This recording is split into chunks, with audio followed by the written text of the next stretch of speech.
오늘 사도행전 25장의 말씀은 이 사도 바울이 법정 앞에 서서 변론하는 그 장면이 소개가 되어집니다. 이 사도 바울처럼 우리도 누구나 인생을 살아가다 보면 이 크고 작은 법정 앞에 서게 됩니다. 실제 그 법원 건물, 이 법정 건물을 의미하는 것이 아니라 때로는 날카로운 여러 가지 오해와 편견으로 가득 찬 이 사람들의 시선, 이 시선 앞에 설 때가 참 많이 있기도 합니다. 또 때로는 도무지 내 힘으로는 해결할 수 없는 여러 가지 큰 문제와 고난이라는 이 법정 앞에서 절망적인 이 기다림을 기다릴 때도 참 많이 있습니다. 이렇게 수많은 세상의 이 법정 앞에서 우리의 마음은 얼마나 쉽게 무너지고 그리고 위축되는지 모릅니다. 억울한 소리를 들어도 시원하게 변호하지 못하고, 또한 나의 진심이 왜곡되어질 때에 그냥 혼자 스스로 아파하면서 시간을 보내기도 합니다. 이렇게 여러 가지로 불의하고 차가운 이 세상의 법정 한가운데에서 이 사도행전 25장 말씀을 보며 우리가 어떻게 사도 바울의 모습을 닮아갈 수 있는가, 그리고 성도는 과연 이러한 세상의 법정 앞에서 어떠한 모습으로 이겨낼 수 있는가에 대해서 함께 살펴보고자 합니다. 오늘 본문 배경을 보면은 사도 바울은 예루살렘에서 유대인들에게 붙잡히고, 그리고 로마 총독 관저가 있는 이 가이사랴로 이송되어서 재판을 기다리고 있습니다. 그런데 이제 그 전 총독이었던 벨릭스는 이 정의를 밝히는 데 그렇게 큰 관심이 없었죠. 그리고 유대인들의 환심을 사는 동시에 여러 가지 사도 바울이나 이스라엘 백성들에게 계속해서 뇌물을 받을까 하는 여러 가지 그런 탐욕스러운 기대 등등, 이러한 모습으로 진 2년이라는 시간이 그저 흐르게 됩니다. 2년 동안 이 사도 바울은 갇혀 있게 된 것이죠. 여러 가지로 활동적이고 여러 말씀을 선포하러 온 세계를 다니는 이 바울에게 있어서 이 감옥에 갇힌 2년이라는 이 긴 시간, 얼마나 답답하고 고통스러운 시간이었겠습니까?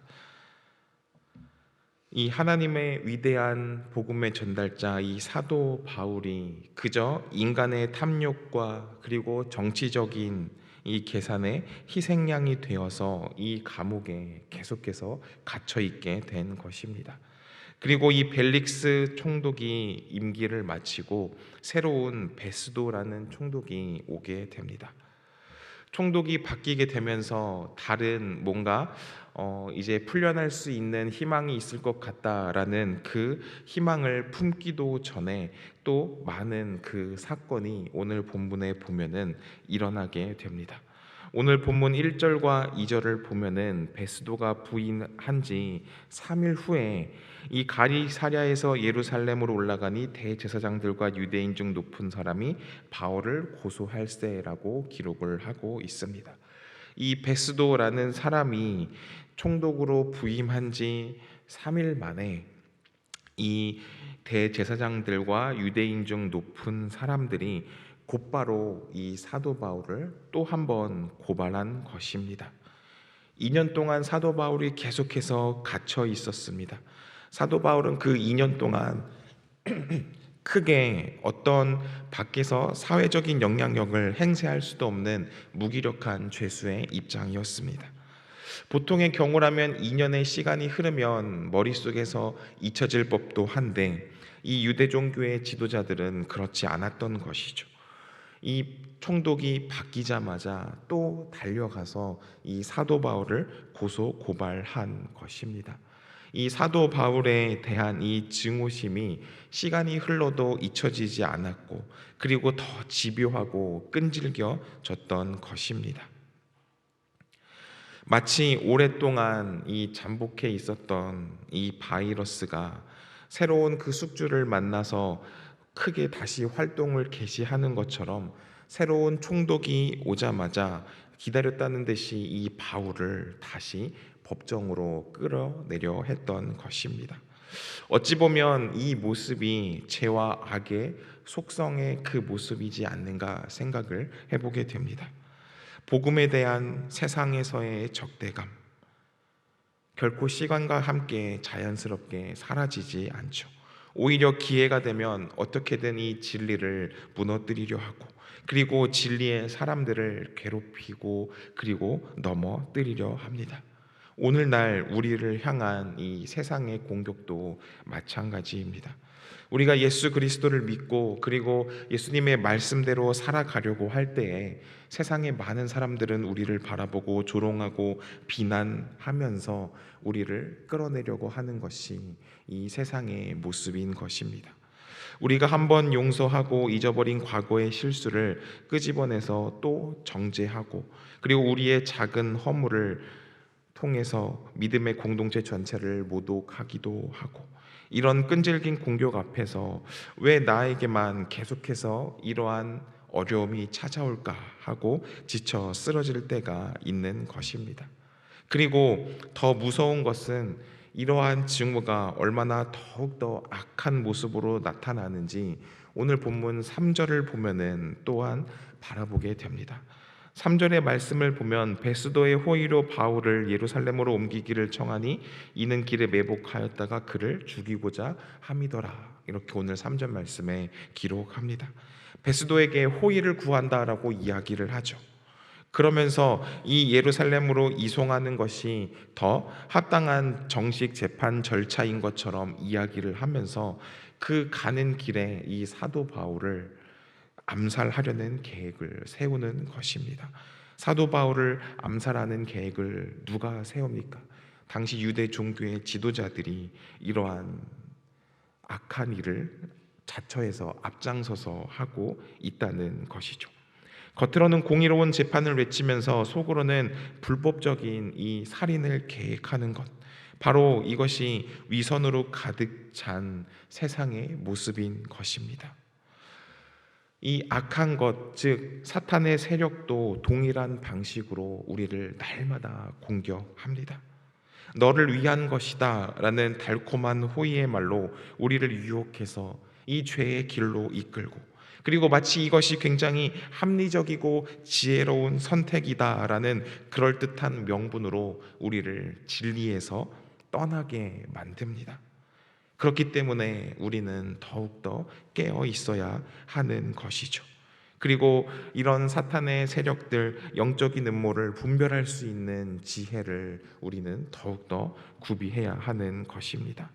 겉으로 드러나는 모습으로 사람이나 상황을 판단하는 것이 아니라 모든 일의 앞에서 먼저 하나님 앞에 엎드려 기도하고 하나님의 뜻을 묻는 그러한 모습으로 우리는 살아가야 한다는 것입니다.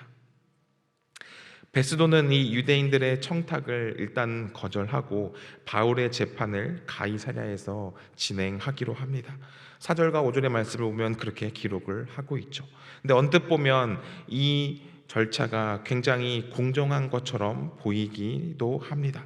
하지만 이 베스도는 부임 초기에 이런 불미스러운 사건에 휘말리지 않는 그런 정치적인 계산이었음을 우리는 생각해 볼 수 있을 것 같습니다. 그리고 며칠 후에 가이사랴에서 재판이 열리게 되죠. 7절 말씀을 보면 예루살렘에서 내려온 유대인들이 바울을 둘러싸고 이 여러 가지 중대한 사건으로 고발하되 능히 증거를 대지 못하니 이렇게 기록을 하고 있습니다. 이들의 고소는 소문과 억측 그리고 비방으로 가득 찬 속빈 강정과도 같았던 것입니다. 반면 8절의 말씀을 보면 이 바울의 변론은 얼마나 단순하고 명료한지 모르겠습니다. 8절을 보면은 바울이 변명하여 이르되 유대인의 율법이나 성전이나 가이사에게나 내가 도무지 죄를 범하지 아니하였다, 이렇게 기록을 하고 있죠. 그는 유대인들의 종교법으로도 그리고 로마의 그 법으로도 아무런 죄가 없음을 명확하게 밝히고 있는 것입니다. 상황이 이쯤 되면 재판관은 마땅히 무죄를 선고하고 바울을 석방해야 합니다. 그런데 이 베스도는 그렇지 않죠. 구절 말씀을 한 번 더 살펴보겠습니다. 구절 말씀을 보면 베스도가 유대인의 마음을 얻고자 하여 바울더러 묻되 내가 예루살렘에 올라가서 이 사건에 대하여 내 앞에 신문을 받으려느냐, 이렇게 이야기를 하죠. 유대인의 마음을 얻고자 하여. 이 베스도 또한 진실과 정의를 실현하는 것보다 당시 사람들, 이 유대인들의, 유대 지도자들의 환심을 사는 것이 자기 통치에 더 유리하다, 이렇게 판단하고 있었던 것입니다. 그래서 그는 바울의 무죄를 알면서도 이 예루살렘 법정으로 보내려고 하는 그런 모습을 보이는 것이죠. 그리고 내 앞에서 신문을 받으려느냐라는 말을 덧붙임으로써 마치 자신이 이 재판의 주도권을 쥐고 바울을 보장해 줄 것처럼 이야기하지만, 그것은 그러한 것이 아니라 이 유대 지도자들의 원하는 그 뜻대로 내주려는 그런 계획이었던 것입니다. 이러한 모습을 바라보면서 이 또한 우리가 살아가는 이 세상 현실과 다를 바가 없다라는 것을 생각해 보게 됩니다. 이익을 위해서라면 진실쯤 가볍게 외면하고, 그리고 다수의 편에 서기 위해서 소수의 의로운 목소리를 억압하는 일들, 그러한 일들이 참 이 사회적으로 여러 가지 많은 이슈가 있는 것 같습니다. 사회적으로 불이한 일들을 보면서 나에게 직접적인 피해가 없다는 이유로 외면하는 우리의 모습 속에 바로 이 베스도의 모습이 있지는 않는가 생각해 볼 필요가 있는 것 같습니다. 그러나 사도 바울은 이러한 절망의 순간에 그냥 포기하는 것이 아니라 우리에게 또 다른 차원의 법정이 존재함을 이야기합니다. 세상의 불의한 법정 위에 모든 것을 다스리는 더 높은 차원의 법정, 바로 이 믿음의 법정이 있음을 사도 바울은 이야기하죠. 바울이 굳건히 섰던 이 믿음의 법정, 그곳은 과연 어떤 것일까요? 그 법정의 재판장은 세상의 권력자가 아니라 오직 하나님 한 분이심을 고백하는 법정인 것입니다. 사도 바울은 자신을 둘러싼 이 모든 상황들, 그리고 2년 동안 억울한 감옥 생활, 그리고 베스도의 부임도, 그리고 유대인들의 이 교활한 음모도, 그리고 지금 열리고 있는 이 불의한 재판의 진행도, 그 모든 것 너머에서 일하고 계시는 하나님의 그 손길을 더욱 믿고 있었던 것입니다. 사도 바울은 자기의 인생 주관자가 이 로마 총독이나 유대의 대제사장, 그리고 이 베스도한테 있는 것이 아니라 하늘과 땅의 모든 권세를 가지신 이 전능하신 하나님을 확신하고 있었던 것입니다. 그리고 이러한 믿음이 사도 바울에게 있었기 때문에 사도 바울은 흔들리지 않을 수 있었던 것이죠. 만약 바울이 이 베스도를 자신의 이 인생의 재판장으로 생각했으면 그의 불의한 제안 앞에서 절망하거나 혹은 어떻게든 그의 마음을 돌려보려고 비굴하게 타협했을 것입니다. 하지만 사도 바울은 그러한 모습을 보이지 않았던 것이죠. 이 베스도를 넘어서서 하나님의 뜻을 이루어 가기를 사도 바울은 마음속에 품고 있었던 것입니다.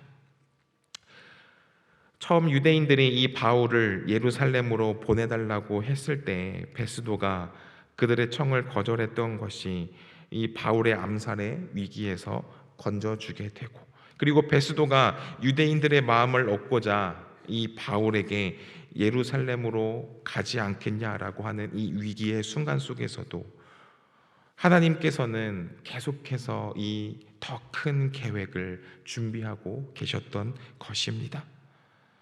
하나님께서는 이렇게 때로는 악인들의 계획을 막으심으로써, 때로는 악인들의 계획을 허용하시는 것처럼 보이는 상황을 통해서도, 그리고 어떠한 상황 속에서도 하나님의 선한 뜻을 이루어 가기 위해서 이 일을 계획하고 진행하신다는 것입니다. 이것이 바로 우리가 믿는 하나님의 절대 주권, 하나님의 섭리라는 것이죠. 그렇기에 우리는 이 세상의 관념에 사로잡혀서 하늘을 바라보지 못하는 것이 아니라 이 재판장인 하나님을 우리가 바라보면서 내 삶의 주권이 나에게 달려있는 것이 아니라 하나님에게 달려있다라고 날마다 고백하는 삶을 살아가야 하는 것입니다. 지금 당장은 이 어려움에 대해서 이해할 수 없어도 이 모든 과정을 통해서 가장 선한 길로 인도하실 이 하나님을 신뢰하는 것, 그것이 가장 중요한 것입니다. 우리가 세상의 평가와 이 상황이라는 그 법정 앞에서 두려워 떠는 것이 아니라 하나님 앞에 서서 하나님이 나의 유일한 재판장임을 생각하고, 그리고 세상이 줄 수 없는 참된 평안과 담대함을 갖고 살아가는 것, 그것이 바로 하나님이 원하시는 모습이라는 것입니다.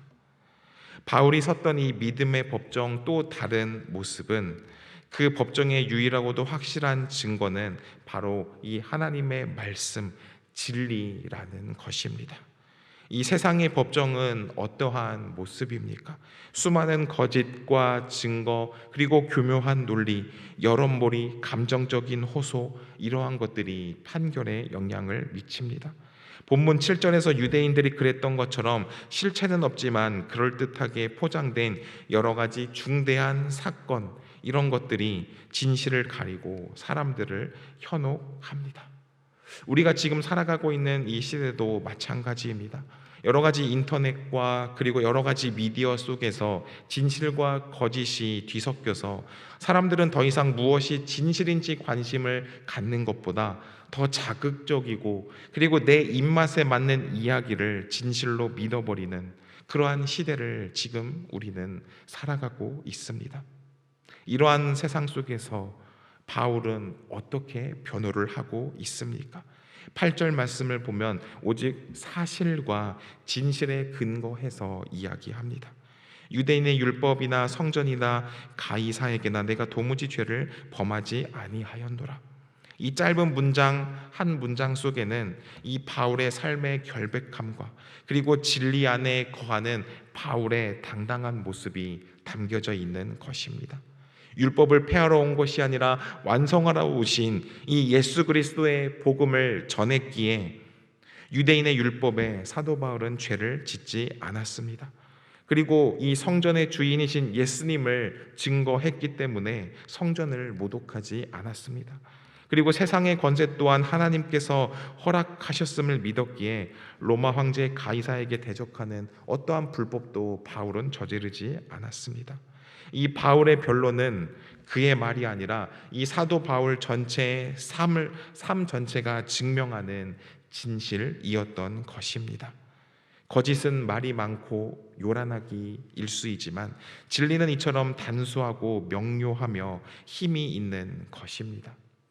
그렇다면 우리가 이 세상의 수많은 거짓과 비난 앞에서 당당하게 설 수 있는 그 이유가 무엇입니까? 그것은 우리의 유창한 언변이나 완벽한 논리가 아닙니다. 그것은 바로 우리가 진리이신 예수 그리스도 안에 거하고 이 진리의 말씀대로 살아가고 있다는 그 사실, 그 자체인 것입니다. 물론 이 진리대로 살아가는 삶은 세상 속에서 때로는 손해를 볼 수도 있고, 그리고 세상의 방식대로 살아가는 사람들보다 때로는 뒤처지는 것처럼 느껴질 수도 있습니다. 그러나 우리가 반드시 기억해야 할 것은 어둠이 아무리 짙어도 이 작은 촛불 하나를 이기지 못하는 것처럼 이 세상의 모든 거짓은 결국 이 진리이신 예수 그리스도의 빛 앞에서 결국에는 그 실체를 드러내고, 그리고 악한 것들은 다 사라질 수밖에 없다는 것입니다. 그러므로 우리는 이 세상의 평가에 우리의 삶이 좌지우지 되고, 그리고 우리의 삶을 포장하려 애쓸 필요가 없다는 것입니다. 오직 하나님 앞에서 내 자신의 그 양심 앞에서 떳떳하고 이 진실한 삶을 살아내는 일에 우리는 더욱 최선을 다해야 하는 것입니다. 그렇게 진리라는 반석 위에 우리의 삶을 하나하나 세워나갈 때 우리는 세상의 그 어떤 거짓된 공격과 정죄에도 무너지지 않는 견고한 믿음의 법정을 우리 안에 세울 수 있게 되는 것입니다. 말씀을 정리하도록 하겠습니다. 오늘 우리는 이 불의가 판을 치는 이 세상의 법정 가운데 홀로 섰던 이 사도 바울의 이 모습을 함께 살펴보았습니다. 사도 바울은 끈질긴 증오에 찬 이 유대 종교인들, 고소인들과 그리고 자신의 이익만을 쫓는 이 베스도 불의한 재판관 앞에서 절망하거나 타협하지 않는 그 모습을 바라보았습니다. 그리고 오히려 더욱더 흔들리지 않는 이 믿음의 법정을 굳건히 세워가는 사도 바울의 모습을 우리는 오늘 이 새벽에 함께 살펴보았습니다. 우리는 오늘 이 새벽 하나님의 그 말씀 안에서 이 믿음의 법정을 세워가며 이 어려운 세상을, 혼란스러운 세상을 이겨내는 그런 승리하는 그런 성도님들 되시기를 소망합니다. 세상의 시선과 세상의 평가 앞에 두려워하며 그들의 판결에 따라서 좌지우지되는 그러한 삶을 살아가는 것이 아니라 이 사도 바울과 같은 견고한 믿음의 법정을 세워가는 성도님들 되시기를 소망합니다. 그러한 모습으로 하루를 살아갈 때, 그러한 모습으로 앞으로 우리가 평생을 살아갈 때에 우리는 결코 세상에서 몰려오는 유혹들과 여러 가지 죄악된 모습으로 흔들리지 아니하고 하나님의 말씀으로 온전히 서가는 그리스도인이 될 수 있는 것입니다. 그래서 우리는 오늘 이 시간 나의 재판장은 오직 하나님이십니다. 나의 증거는 오직 진리의 말씀입니다. 나의 최종 판결은 이 땅에서의 성공이 아니라 나를 향한 하나님의 거룩한 비전을 이루는 것입니다 라는 고백이 우리 입에서 나오는 그런 모든 성도님들 되시기를 소망합니다. 기도하겠습니다. 사랑과 은혜가 풍성하신 하나님 아버지, 불의와 거짓이 가득한 세상의 법정 속에서 오직 믿음으로 담대하게 서서 하나님의 위대한 역사를 이루었던 이 사도 바울의 삶을 통해 오늘 우리에게도 깨달음을 주시니 감사합니다. 하나님 아버지, 우리가 세상 속에서 여러 가지 많은 어려움과 그리고 여러 가지 많은 시험들로 인하여 내 삶이 위축되고 절망할 때가 많았음을 고백합니다. 하지만 이제부터는 그 세상의 평가에 흔들리는 인생이 아니라 오직 주님만을 바라보며 주님 앞에 정말 온전히 믿음의 사람으로 서가는 그러한 우리가 되게 하여 주시옵소서. 모든 것을 주관하시는 하나님의 주권을 온전히 신뢰하게 하시고 영원한 진리의 말씀을 굳게 붙들게 하시며 우리 각자에게 주신 거룩한 사명과 비전을 향해서 어떤 상황 속에서도 담대히 전진하는 그러한 삶을 살게 하여 주시옵소서. 감사드리며 예수 그리스도 이름으로 기도합니다. 아멘.